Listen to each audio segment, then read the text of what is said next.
اسی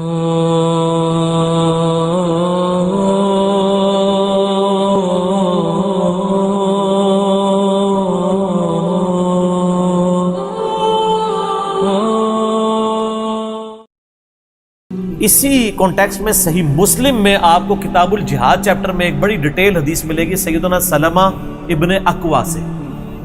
یہ بڑے لاڈلے صحابی ہیں حضور کے. نبی اسلام کا فرمان ہے صحیح بخاری و مسلم میں کہ سلمہ ابن اکوع ہمارے پیادوں میں سب سے دلیر آدمی ہے. یہ پیدل جو ہے نا 10-10 20-20 میل ویسے ہی چل پڑتے تھے. ان کے ساتھ کوئی دوڑ نہیں لگا سکتا تھا.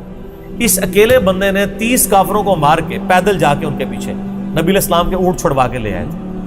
نبی اسلام نے ان کو پھر کہا تھا ہمارے پیادوں میں سب سے بہترین سلمہ ابن اکوع ہے.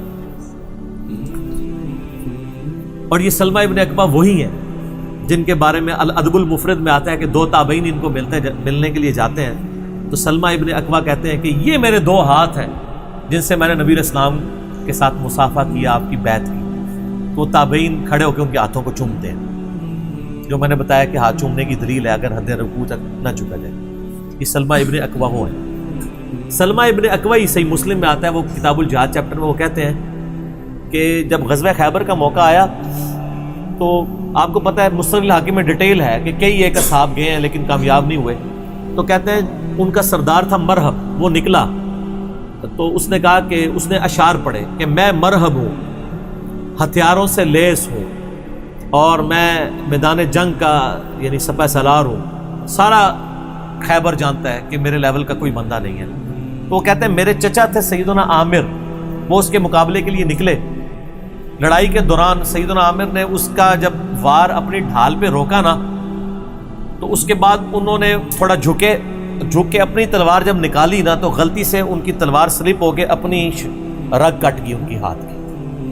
اس کی وجہ سے وہ شہید ہو گئے مرہب کے مقابلے. تو سلمہ ابن اکوع کہتے ہیں میں بڑا غمگین ہوا کیونکہ صحابہ کہنا شروع ہو گئے اس نے خودکشی کر لی. کیونکہ صحابہ کو علم غیب نہیں تھا نا، بزرگوں کو علم غیب ہوتا ہے. تو حضور کے پاس شکایت سلمہ ابن اکوع، یا رسول اللہ میرے چچا، آپ میں تیرا چچا تو مومن ہے. اور اسی حدیث میں الفاظ ہیں کہ سلمہ ابن اکوع کہتے ہیں کہ ایک دن پہلے ہی نبی علیہ السلام کو میں نے جب تعارف کرایا نا یہ میرے چچا عامر ہیں تو حضور نے کہا اللہ تعالیٰ اس پہ رحم فرمائے. تو حضرت عمر کہتے ہیں لو جی یہ شہید ہو گیا. یہ مسلم کے الفاظ ہیں. وہ کہتے ہیں حضور جس کے لیے کہتے ہیں اللہ اس پہ رحم فرمائے شہادت پکی، وہ ہو گئی اگلی دفعہ. تو وہ کہتے ہیں میں نے جب حضور کو آپ فرمایا عامر تو یعنی عامر کے لیے 2 اجر ہے. وہ کہہ رہے خودکشی کیا نبی صاحب فرمایا وہ تو غلطی سے ہو گیا تھا. پھر سلمہ ابن اکوع کہتے ہیں پھر نبی علیہ السلام نے مجھے کہا کہ جاؤ علی ابن ابی طالب کو بلا کے لاؤ. یہ بندہ ہے جو بلانے کے لیے گیا تھا. وہ بخاری مسلم کی حدیثوں میں بندے کا نام نہیں آتا، اس حدیث میں آتا ہے مسلم کی. کہتے ہیں میں گیا تو آج شعبہ چشم میں مبتلا تھے. بلایا نبی اسلام نے مبارک لعاب لگایا اور پھر روانہ کیا. تو وہ کہتے ہیں جب حضرت علی مقابلے کے لیے گئے تو مرہب نے کہا کہ میں مرہب ہوں، سارا خیبر جانتا ہے، ہتھیاروں سے لیس ہوں، میرے لیول کا کوئی بندہ جنگجو نہیں ہے. تو یہ اس نے عربی میں رجز پڑھا اشعار. تو مولا علی نے پھر اس کے مقابلے پہ اشعار اسی قافیے کے اوپر پڑھے کہ میری ماں نے میرا نام حیدر رکھا ہے. حیدر کہتے ہیں عربی میں شیر کو، اور میں شیر کی طرح حملہ آور ہوتا ہوں اور پھر میرے مقابلے کی سکت کوئی نہیں رکھتا.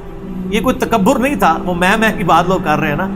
تو میدان جنگ میں تو پھر مورال بلند کرنے کے لیے نبی علیہ السلام خود بخاری مسلم میں آتے ہیں، آپ نے رجز پڑھا تھا انا النبی لا کذب، کوئی شک نہیں ہے میں اللہ کا نبی ہوں، میں ابن عبد المطلب ہوں. تو سیدنا علی نے یہ رجز پڑھا کہ میری ماں نے میرا نام حیدر رکھا ہے اور میں شیر کی طرح حملہ آور ہوتا ہوں اور میں اپنے دشمن کو نیست و نابود کر دیتا ہوں. ایک ہی وار میں مرہب کو کاٹ دیا. بس وہ مرہب مرا ہے تو وہ کانفیڈنس لوز ہو گیا تو خیبر کی فتح ہو گئی. تو سیدنا علی بن ابی طالب کا قاتل مرہب ہونا صحیح مسلم سے ثابت. ناسبی ویسے کرتے رہے، اس لیے میں نے آپ کو شاہ جی کئی بار کہا ہے ناسبی اور منکرین حدیث لازم و ملزوم ہے. یہ پہلی شرط ہے کہ وہ منکرین حدیث ہوں گے، بلکہ منکرین قرآن بھی ہوں گے. قرآن کی بھی وہ باطل تعویلات کرتے ہیں. ٹھیک ہو گئے.